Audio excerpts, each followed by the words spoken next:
我就是跟你们说不明白，我等见面再跟你们说，行吗？你们别再问我了，你们再问我的话，我要自杀。怎么了呀，莹莹？这又怎么了？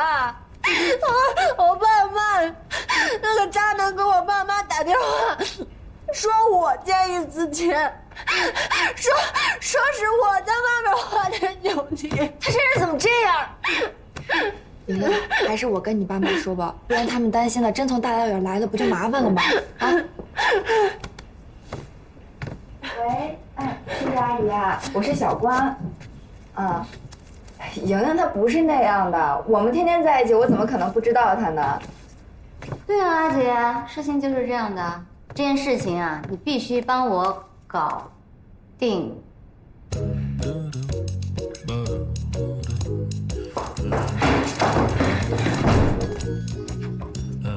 邱莹莹，你有没有良心呢？我在帮你捞樊姐呢，你想阻止我不成？不是，不是什么？说话大声点。你是蚊子啊？你才是蚊子呢！你才是蚊子！我问你，你怎么看出来白主管是渣男的？姐姐身经百战，知不知道？本小姐还知道你明天别想回公司上班。渣男一转圈好陷阱，准备落井下石。他已经告到我爸妈那儿去了。本人真的是无药可救啊！你怎么不把你的银行卡、账号、密码一锅端了告诉那渣男呢？你佛山无影腿这么猛，怎么不用到渣男身上去啊？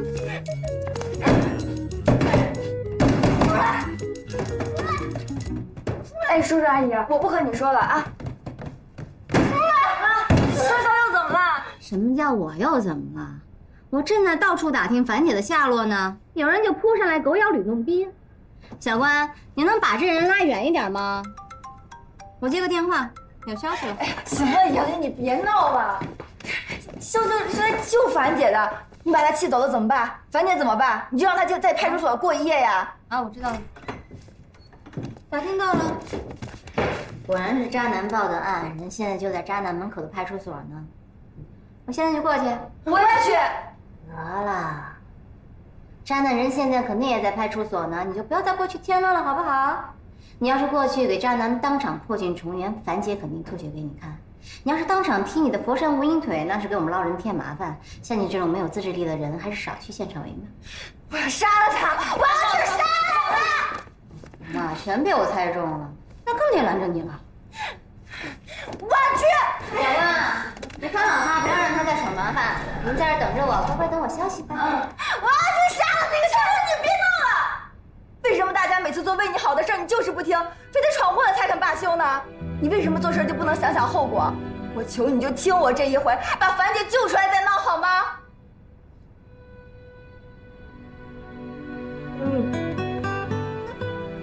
你就是白先生的同屋是吧？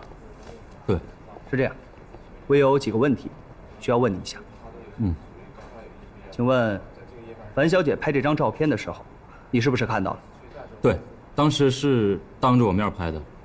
那她拍完这张照片之后，有没有做其他的事情？砸电脑，砸 iPad？该怎么说就怎么说啊！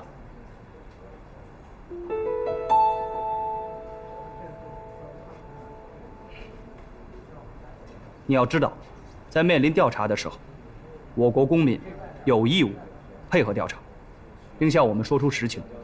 如果有包庇或徇私的行为，一经发现，将连同被包庇方一同追究责任。我再问你一遍，这位樊小姐拍完照片之后做了什么？她拍完以后就出去了。没有再进白先生房间吗？没有，她就跟我说让我跟小白说东西是她砸的，然后就跟邱莹莹他们走了。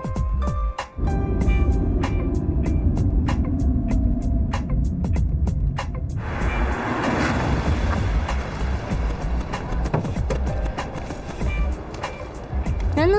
楼上的应该没什么事儿。阿金，去把车停。这渣男，踢腿还敢报警，真是渣出新境界啊！我到时候看一看，他还能折腾出什么花样。这人跟你到底什么关系？没关系，邻居大姐。哦，上次 Mint 酒吧那个吧？对啊。行啊，曲筱绡，没看出来你还挺有爱的啊。边儿去啊！这大姐吧，我原来挺看不上她的，一身的冒牌货，还自以为自己挺美，一把岁数了还老跟小姑娘争风吃醋，一点自知之明都没有。但是他这事儿干得爽，仗义。姑娘们要都像他这样的话，这世界上的猥琐男至少少一半。我帮他纯粹对事儿不对人。今天这件事情呢，樊小姐已经照价赔偿了你东西的损失费，而且还向你道了歉。最主要的是，人家对于你这种污蔑她的行为，全当你开了个玩笑，不予追究你的法律责任了。你还有什么异议吗？没有。那这件事情咱们就这么了了。你们二位跟我过去签个字。啊？这就完了？看样子大获全胜了。美姬，早知道不需要我帮忙，我就不来。行了，这没你事了，先走吧。酒吧等我，我待会儿过来找你。那我撤了。拜拜。拜拜。以后做事情可不能这么冲动了啊！法治社会嘛，大家都要遵纪守法。谢谢你啊，警察同志。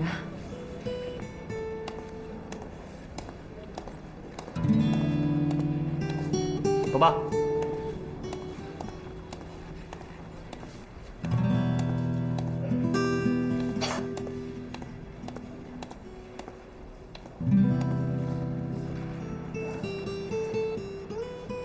樊姐，你说你为什么总逮着 HR 这种没有油水的位置不放？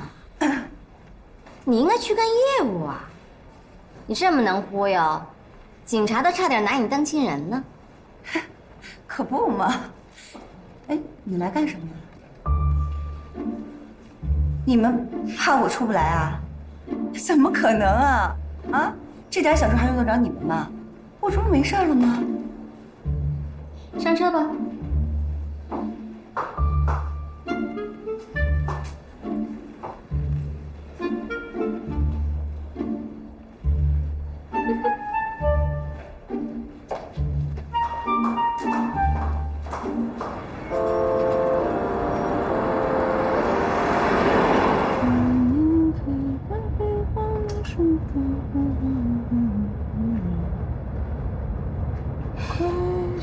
行了，别装了，差点拿你当女侠，原来这么不堪一击。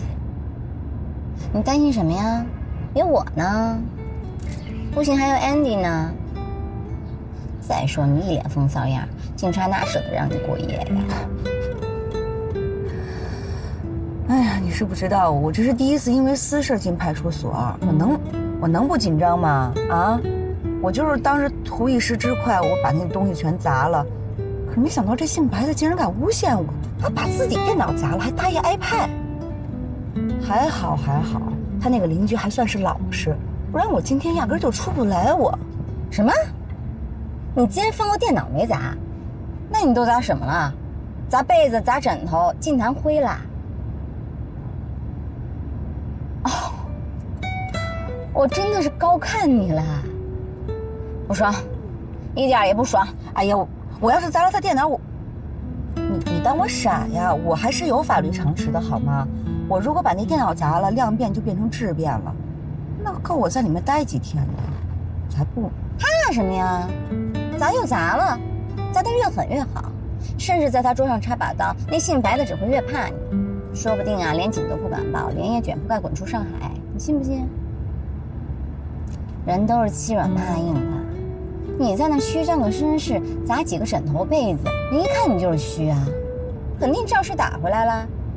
幸好现在实验站手机都含摄像头，否则呀，你就在里边蹲着吧。我才懒得捞你这种犯小事儿。行了，这事儿就这么打住了啊！看我以后不收拾他。算了吧，这次给那姓白的枕头被子弹灰，下次给人衣服弹灰啊？对付这种人还得我上场，但是他这人太渣，没有太笨，搞得我都没有兴趣。我宁愿照看流浪猫、流浪狗，也好过理你这种鸡毛蒜皮的小事。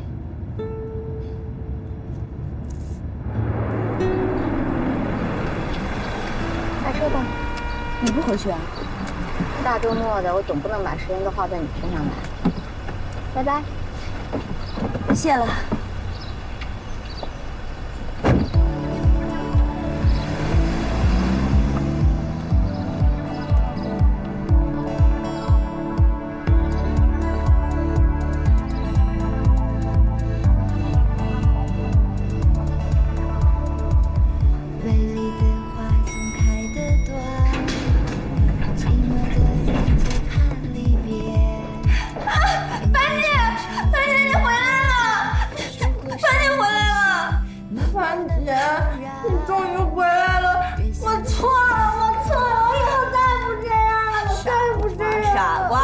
别闹，出什么事儿都没关系，有姐在呢啊！行了，在这哭唧唧的，让我想听着跟什么似的。哎，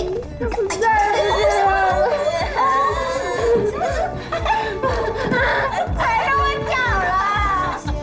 这些孩子，我真是……曲小五，你今天怎么胃口不好啊？啊？你告诉我为什么呀？你看曲二妞都吃饭啦，你怎么一口都不吃呢？你哪儿不舒服呀，曲小五？我看看，看你瘦，我学学人大胖，你看大胖都能吃呀，别跑！哎呦，哈哈，吃一点吧，曲小五。这就是你上次说的流浪猫啊？对呀，那这个是你上次说的大白猫，它叫白粉丝。这个黑的呢是黑猫警长。这曲小五，这曲二妞。曲家原来人家这么兴旺呀！上次你说的时候，我还以为你骗我呢。骗你干嘛呀？就你这种小白兔，我根本懒得动手。小曲，你是不是学过法律啊？没有啊。怎么想起来问这个呀？就是上次你说到去派出所，说的头头是道，我还以为你学过法律呢。说你是小白兔，你还真的是小白兔啊！我告诉你啊，姑奶奶我从小就混江湖的，打群架泡靓仔，派出所什么的我见多了。跑什么呀？真的假的呀？邱莹莹呢？不会还在想那新拔的渣男吧？他今天一天都没出门了。邱莹莹是真的喜欢白主管，白主管这次做的这么绝，莹莹她肯定伤心死了。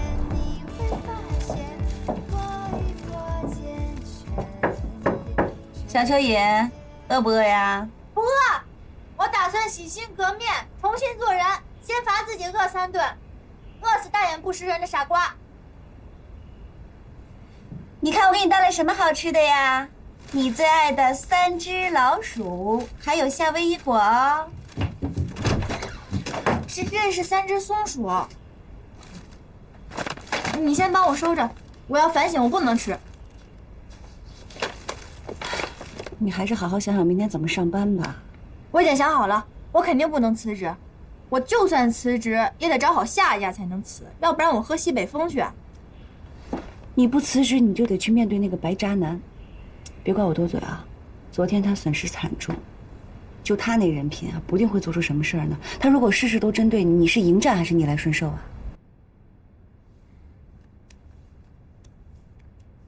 樊姐，你就是我亲姐，这件事你不但没有怪我，还帮我出头。你放心吧，以后我肯定不这样了。以前都是我鬼迷心窍，他让我干什么我就干什么。以后我再也不这样了，我以后再也不会受他欺负了。傻孩子，感情的事儿啊，知易行难。我确实怕你受欺负。不吃啊？那你就在屋里待着，全当减肥了。我去吃了夏威夷果，3只老鼠，哦，3只松鼠，帮我留着点儿。除了邱莹莹，净吃亏。我还有点担心安迪姐。安迪，他怎么了？就是昨天樊姐被带走的时候，我给安迪姐打了个电话，结果她没接。然后等到樊姐回来了，我想去报个平安，我去敲他们的门，然后也没人开门，打电话还是不通。那还等什么呀？走啊！拜拜，徐小五，你自个儿赶紧吃啊！我待会儿再过来看你们，听到没有？徐小五，跑什么呀？徐小五，你给我回来！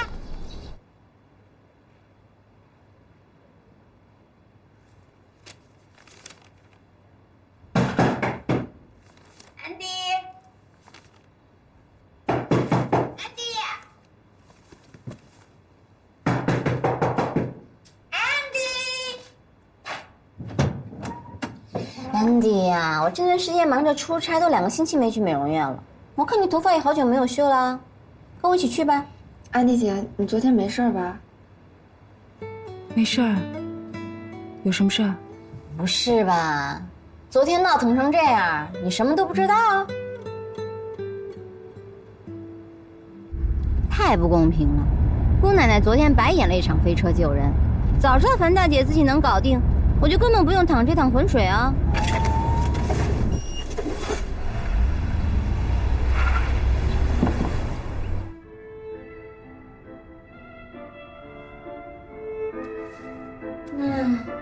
我这次出差回来才知道，赚钱真不是人干的活儿。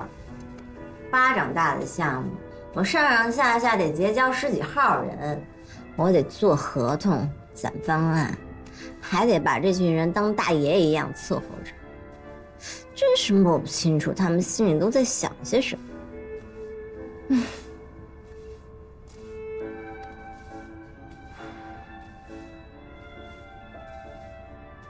不是吧？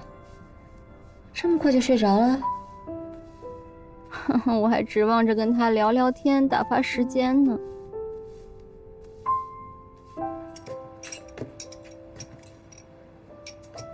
樊姐，你这晚上有约会啊？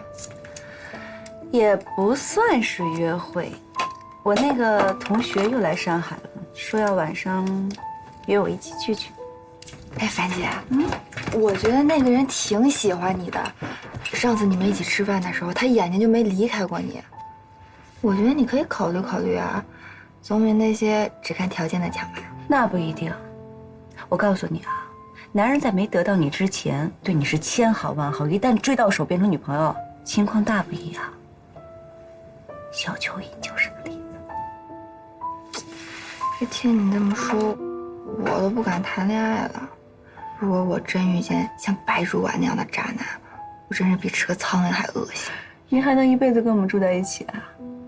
比起遇见渣男，我还真愿意跟你们永远住在一起。拉倒吧，你就是现在这么说，真要到了遇到喜欢的人啊，一头扎进去啊，你就不记得樊姐是谁了。傻乎乎看着我干嘛？出去把门带上。姐姐，我要换衣服走人了。好嘞，好嘞。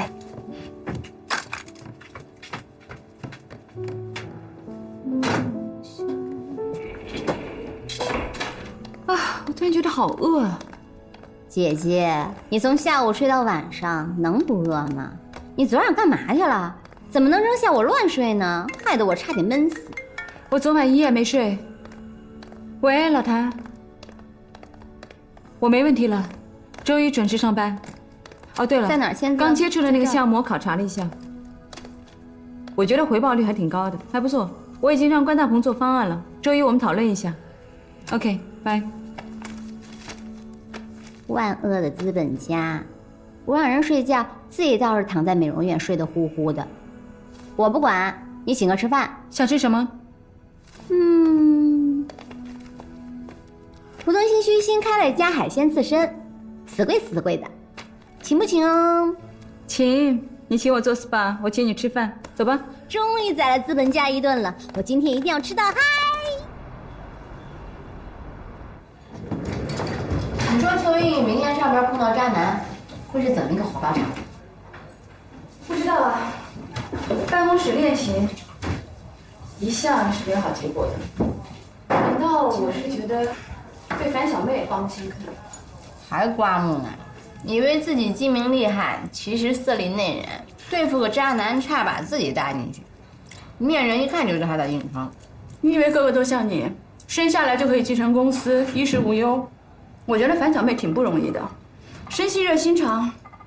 小邱这件事情啊，是多亏有了小樊和小关。